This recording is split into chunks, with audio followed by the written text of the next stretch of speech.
स्वागत है आप सभी का tech study ITI YouTube channel पर। आईटीआई पास आउट कैंडिडेट्स के लिए अभी रेलवे की तरफ से एक बड़ी न्यूज़ आई थी, जिस पे हमने आपको एक वीडियो भी बना के बता दिया था कि रेलवे में जो आने वाली वैकेंसीज़ हैं, जो ग्रुप डी की लेवल 1 या ग्रुप सी की वैकेंसी होगी, उसमें सिर्फ और सिर्फ आईटीआई छात्रों को मौका दिया जाएगा।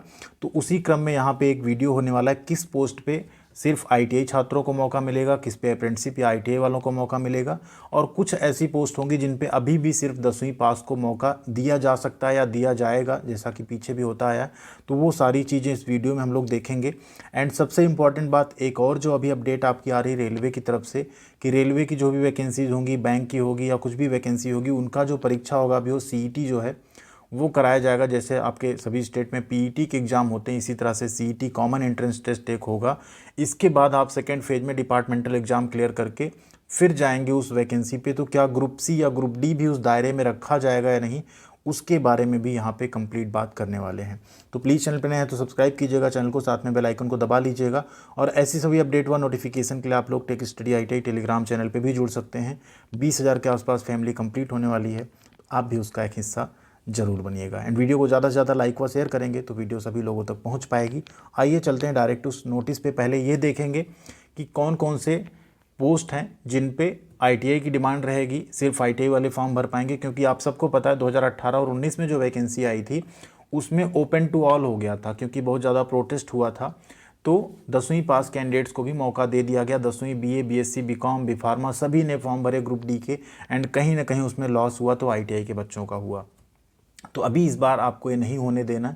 आप लोगों को भी अपने हक की लड़ाई कम से कम थोड़ी सी लड़नी पड़ेगी। एंड गवर्नमेंट ने पहले से भी लेटर जारी कर दिया है कि वो सिर्फ एक बार का रिलैक्सेशन था, इस बार हम वो रिलैक्सेशन नहीं देंगे। जो भी टेक्निकल पोस्ट है उस पर सिर्फ और सिर्फ आईटीआई को लेंगे, क्योंकि आईटीआई के छात्र 2 साल तक, 1 साल तक टेक्निकल की जो पढ़ाई करते हैं तो कहीं ना कहीं वो ज़्यादा स्किल्ड होते हैं बाकी हाई स्कूल या 10वीं पास कैंडिडेट्स जो होते हैं उनसे। और यही एक रीज़न है कि आईटीआई के छात्रों को हम बार बार मोटिवेट करते रहते हैं कि अप्रेंटिसशिप या कोई भी सर्टिफिकेट वेस्ट नहीं होता है। अगर आप अप्रेंटिसशिप किए रहेंगे और जिस टाइम पे ग्रुप डी की वैकेंसी आएगी, जब आपके हाथ में अप्रेंटिसशिप का सर्टिफिकेट होगा, सीसीए में आप क्वालिफाई करेंगे, तब आपको पता चलेगा कि जिन्होंने अप्रेंटिसशिप नहीं किया था वो 50-60 नंबर पाके भी सिलेक्ट नहीं हुए, और आप 30-35 नंबर ला के भी, 40 नंबर ला के भी सेलेक्ट हो जाएंगे। तो कोशिश कीजिए, अप्रेंटिसशिप कर लीजिएगा। अगर आप कुछ बहुत ज़्यादा इंपॉर्टेंट अपनी लाइफ में नहीं कर रहे हैं, बहुत ज़्यादा बड़ा कोई काम नहीं कर रहे हैं, तो कम से कम अप्लाई करके आईटीआई के बाद अप्रेंटिसशिप जरूर कर लीजिएगा।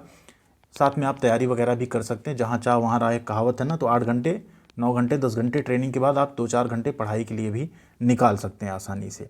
तो यहाँ पे अब बात कर लेते हैं पोस्ट वाइज वैकेंसी की। देखिए, सबसे पहले यहाँ पे अगर बात करें, जितने भी डिपार्टमेंट इस तरह के आपको दिखेंगे ना, जैसे इलेक्ट्रिकल, इंजीनियरिंग, ये सब डिपार्टमेंट जितने हैं, यहाँ पे आईटीआई या अप्रेंटिसशिप की ज़रूरत होगी। मतलब आपने 10वीं के बाद या तो आईटीआई किया हो या तो आपने अप्रेंटिसशिप किया हो, तभी आप इन फॉर्म को भर पाएंगे। जैसे हेल्पर इलेक्ट्रिकल वर्कशॉप है, हेल्पर इलेक्ट्रिकल एसी है, हेल्पर इलेक्ट्रिकल जनरल, मतलब इलेक्ट्रिकल डिपार्टमेंट के जितने हैं इन सब में आईटीआई की रिक्वायरमेंट रहेगी। तो इलेक्ट्रिकल में भी आईटीआई की रिक्वायरमेंट रहेगी, क्योंकि अभी हम आपको दिखाएंगे, वाला लेटर भी दिखाएंगे जहाँ पे ये चीज़ लिखी गई थी।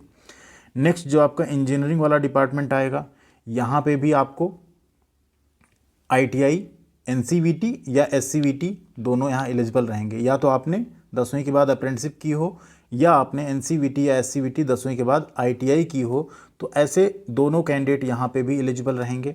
नेक्स्ट आपका आता है मैकेनिकल डिपार्टमेंट। तो जो मैकेनिकल डिपार्टमेंट है यहाँ पे भी 10th प्लस आईटीआई या 10th प्लस अप्रेंटिसशिप ही एलिजिबल रहेंगे।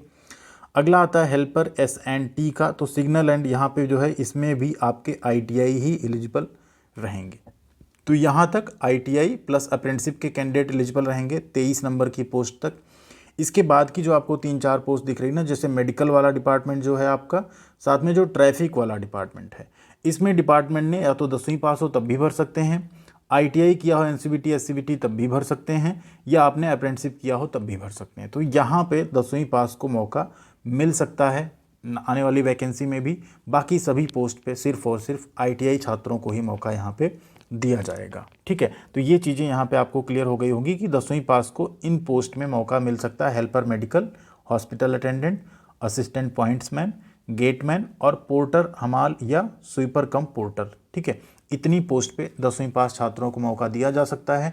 बाकी आने वाली वैकेंसी में विभाग डिसाइड करेगा कि 10वीं को ही मौका देना है या यहाँ पे भी ITI को फिक्स कर देना है। वैसे इस पोस्ट पे 10वीं के चांसेस बन सकते हैं क्योंकि ये टेक्निकल पोस्ट में कुछ कुछ नहीं आएंगी यहाँ पे।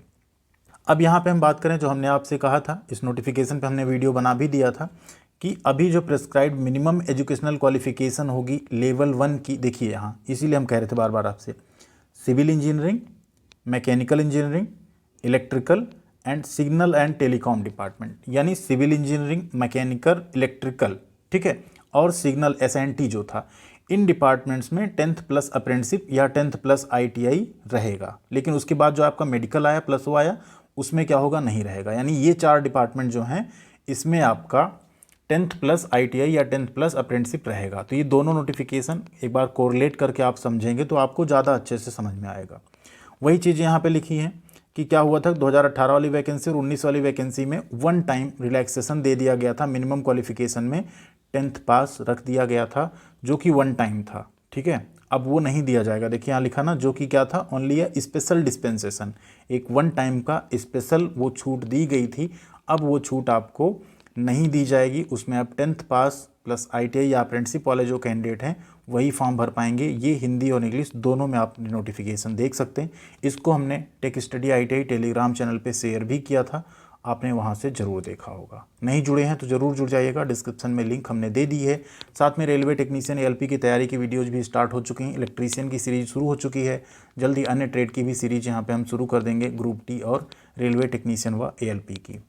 यहाँ तक बातें क्लियर हो गई। अब ग्रुप D की अगर वैकेंसी की बात चल रही तो बीच में थोड़ा सा हम सिलेबस का भी डिस्कशन करना चाहेंगे। आप लोग भी अगर रेलवे ग्रुप D की अच्छी तैयारी कर रहे हैं, ग्रुप C की, जो कि अब ग्रुप C हो चुका है, बेसिकली लेवल 1 की जॉब ग्रुप C हो चुकी है, तो आप सबका अभी तक क्या होता था, एक CBT एग्जाम होता था, सिर्फ एक एग्जाम होता था, उसी के बेसिस पे आपका सिलेक्शन होता था।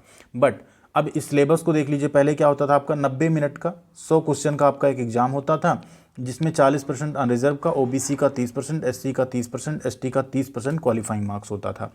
जो रेलवे से अप्रेंटिसशिप किए होते थे वो ये क्वालिफाइंग मार्क्स ला के भी सिलेक्ट हो जाते थे आसानी से, ठीक है। तो आप भी अगर अप्रेंटिसशिप किए रहते हैं, आप क्वालिफाई भी लगभग कर जाएंगे तो आप सेलेक्ट हो जाएंगे। थोड़ा कंपटीशन बढ़ सकता है तो 1-2 नंबर ऊपर नीचे हो सकता है। सिलेबस आपका क्या है, सिर्फ ये 4 चीज़ें हैं जो आपसे पूछी जाएंगी। मैथमेटिक्स का पूरा बेसिक आपको टॉपिक वाइज हम जरूर पढ़ाएंगे चैनल पे।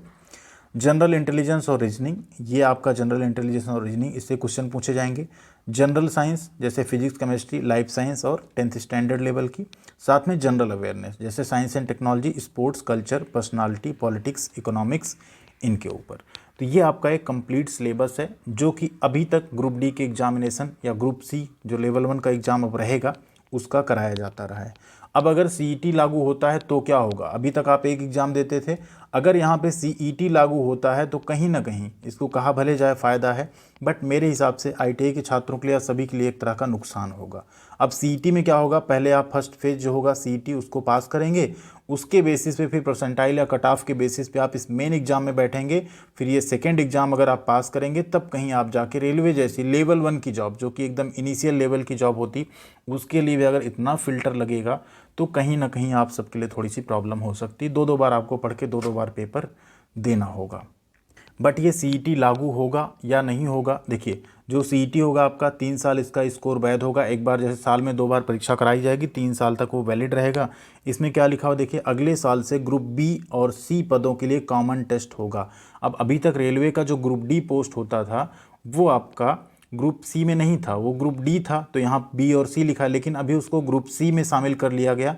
तो चांसेस ये बन रहे हैं कि आपका जो आने वाली वैकेंसी होगी उसमें तो नहीं, शायद तब तक ये चीज़ें ना लागू हो पाएँ, बट अपकमिंग उसके बाद जो वैकेंसी जाएंगी उसमें हो सकता है कि आपका CET जो है लागू हो जाए, क्योंकि यहाँ पे बहुत सारी जो कंडीशंस हैं, पॉजिटिव पहलू भी उनका बताया गया है, एंड पॉजिटिव के साथ साथ नेगेटिव पहलू भी आप सबको पता है यहाँ पे क्या हो सकता है। लेकिन इसमें लिखा हुआ है कि जो भी आपका रेलवे रिक्रूटमेंट बोर्ड है, SSC है, बैंकिंग पर्सनल है, जो IBPS होता है आपका एग्ज़ाम, इन सब का जो है एग्ज़ाम CET के थ्रू, NRA CET के थ्रू कराया जाएगा। सिलेबस, एग्ज़ाम स्कीम, नॉर्मलाइजेशन, ये सब कुछ जो है रिपोर्ट लगभग तैयार हो चुकी है, और वो रिपोर्ट जैसे सबमिट हो जाएगी, इसका गठन आप सबको पता है काफ़ी पहले भी हो चुका था इस कमेटी का गठन, और फाइनल रिपोर्ट भी सबमिट हो चुकी है। बस कुछ जो है तीनों स्तर जैसे 10वीं 12वीं या ग्रेजुएशन के हैं तो उनका कैसे कैसे आयोजन किया जाए, किस तरह से परीक्षा केंद्र बढ़ाए जाएँ जिससे कि आवेदकों को 100 से 200 किलोमीटर के दायरे में जो है एग्जामिनेशन का वो मिल जाए। साथ में जो बैंकिंग भर्ती है उसमें भी वो 1.25 लाख के आसपास परीक्षार्थी बैठाने की क्षमता के अकॉर्डिंग एजेंसी को बोला गया कि आप अपनी कैपेसिटी को इंक्रीज़ कीजिए जिससे कि हम ये सारी चीज़ें कर सकें। साथ में यहाँ देखिए बोला गया, उदाहरण के लिए बीते 5 वर्षों में आरआरबी ने 7 नोटिस के जरिए 2,83,747 पदों की रिक्तियों की परीक्षाएं कराई, जिसमें से 1,43,000 की भर्ती हुई, जबकि 1,40,000 के लिए अलग अलग चरणों में अभी चल रही है प्रक्रिया। ठीक है, तो ये दिसंबर 2020 में इसकी स्थापना हुई थी एंड ये न्यूज़ कटिंग काफ़ी टाइम से वायरल हो रही है कि अब जो है ग्रुप डी में भी होगा आपका कॉमन एंट्रेंस टेस्ट, उसके बाद आपका मेन एग्जाम कराया जाएगा। बट चांसेस ये हैं कि जो अभी वैकेंसी आएगी इलेक्शन से पहले आ सकती है आपकी वैकेंसी, क्योंकि ज्वाइनिंग लगभग इधर चल रही है, तो उसमें आपका बहुत रेयर चांस है कि आपका भी कॉमन टेस्ट होगा। ग्रुप डी को जहाँ तक है लेवल 1 को जो है इससे बाहर ही रखा जाएगा। बाकी अभी ऐसी लेटेस्ट कोई अपडेट नहीं है, जब भी नोटिफिकेशन आता है तो उसके साथ ही ये सारी चीज़ें आएंगी एंड पहले से चीज़ें ज़रूर क्लियर कर दी जाएंगी जिससे कि छात्र जो है सीईटी का फॉर्म भर के उसका भी एग्ज़ाम दे सकें। एंड इसका सिलेबस भी अलग से जारी किया जाएगा। सिलेबस मोस्ट प्रोबेबली आपका जो पहले ग्रुप डी का था उसी टाइप का रखा जाएगा, मैथ, जीके, जीएस, रीजनिंग, इस सब का, बेसिक साइंस वगैरह। तो आप अपनी तैयारी में लगे रहिए। जो भी परीक्षाओं के स्टेप्स होंगे आपको देने तो पड़ेंगे ही, चाहे एक स्टेप हो चाहे 2 स्टेप हो। अगर आपको जॉब चाहिए तो उन स्टेप से आपको गुजरना पड़ेगा उस टाइम पे। बीच में कुछ वेबसाइट्स पे ये भी एक चीज़ वायरल हो रही थी कि जो पोजीशंस हैं रेलवे रिक्रूटमेंट बोर्ड की, जो कि एनआरए आपका यहाँ पे कराएगा, ठीक है, एनआरए और सीईटी, उसमें आरआरबी ग्रुप डी और आरआरबी एनटीपीसी दोनों को रखा गया था। ठीक है, तो इस चीज़ से एक बार ये भी डाउट जाता है कि आपका ग्रुप डी जो है उसको भी वहाँ पे शामिल किया जा सकता है, भले ही वहाँ पे ग्रुप सी लिखा है, क्योंकि अब ग्रुप डी को भी ग्रुप सी तो रेलवे ने कर ही दिया है। तो आप तैयार रहिए दोनों चीज़ों के लिए, लेकिन चांसेस यही हैं कि अभी लेवल 1 की जॉब को शायद उससे बाहर रखा जाए, बट कंफर्म कोई न्यूज़ यहाँ पे ना मिल रही कहीं से, ना हम आपको कुछ कंफर्म कह सकते हैं। हम आपको सिर्फ एक चीज़ कह सकते हैं कि आप अपनी तैयारी को बेहतर रखिए। तैयारी आपकी जितनी बेहतर होगी, परीक्षा चाहे 1 स्टेप की हो चाहे 2 स्टेप की हो, आप बिल्कुल उसे बीट कर जाएंगे। Thank you very much. यही कुछ जानकारी आपको देनी थी एंड आई होप आपको समझ आई होगी। आईटीआई के कैंडिडेट्स जो हैं उन्होंने अपना समझ लिया होगा कौन कौन सी पोस्ट उनके लिए ग्रुप डी में रहने वाली है, क्या रहने वाला है सिलेबस, एंड सीईटी और एनआरए जो है इसके बेसिस पे जो आपका डाउट था वो भी लगभग आपका क्लियर हुआ होगा। रखा भी जा सकता है, नहीं भी रखा जा सकता। आप मान के चलिए 5 से 10% ही चांसेस हैं कि सीईटी अभी आने वाली वैकेंसी में एक बार कराया जाएगा। उसके बाद से हो सकता है 2023-24 तक में भी 24 या 25 तक लागू हो जाए, क्योंकि ऐसी बड़ी चीज़ों को इतने बड़े देश में जहाँ इतनी सारी पॉपुलेशन, इतने सारे फॉर्म भरे जाते हैं, लागू करना इतना आसान नहीं होता है। Thank you very much. ख्याल रखिएगा अपना। मिलते हैं अगली अपडेट के साथ अगली वीडियो में। Thank you.